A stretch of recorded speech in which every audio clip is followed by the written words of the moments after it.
நேற்றைய தினம் வடமாகாண கடற்தொழிலாளர்கள் இணையத்தின் ஏற்பாட்டில் தேசிய மீனவர் ஒத்துழைப்பு இயக்கத்தின் அனுசரணையோடு கிளிநொச்சி, முல்லைத்தீவு, மன்னார், யாழ் மாவட்டத்தைச் சேர்ந்த மீனவ அமைப்பு பிரதிநிதிகள் விடுத்த கோரிக்கைக்கு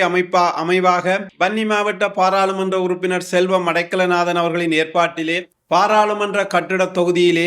வடமாகாணத்தை, கிழக்கு மாகாணத்தை, கொழும்பை பிரதிப்படுத்துகின்ற பாராளுமன்ற உறுப்பினர்களோடு வடபகுதி கடற்தொழிலாளர்கள் எதிர்கொள்கின்ற பிரச்சினை தொடர்பாக 11 பாராளுமன்ற உறுப்பினர்கள் நேற்றைய கலந்துரையாடலுக்கு வருகை தந்திருந்தார்கள். அந்த கலந்துரையாடலிலே வடமாகாண கடற்தொழிலாளர்கள் நீண்ட காலமாக தீர்வின்றி செல்கின்ற கடற்தொழிலாளர்களுடைய பிரச்சினையை எதிர்காலத்தில் தீர்ப்பதற்கு அல்லது இந்த வடக்கு கடற்தொழிலாளர்களுடைய இருப்பிலும் வாழ்வாதாரத்திலும் தமிழ் தேசிய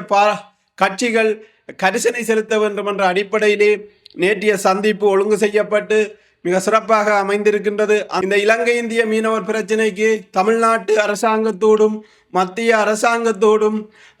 இலங்கைக்கான இந்திய தூதுவர் அவர்களோடும் மீனவர்கள் பாராளுமன்ற உறுப்பினர்கள் கலந்துரையாடி ஒரு சுமூகமான தீர்வை, எங்களுடைய வாழ்வாதாரம் அல்லது வளங்கள் அளிப்புக்கு ஒரு சுமூகமான தீர்வை எட்டுவதற்கு நாங்கள் இணங்கி இருக்கின்றோம்.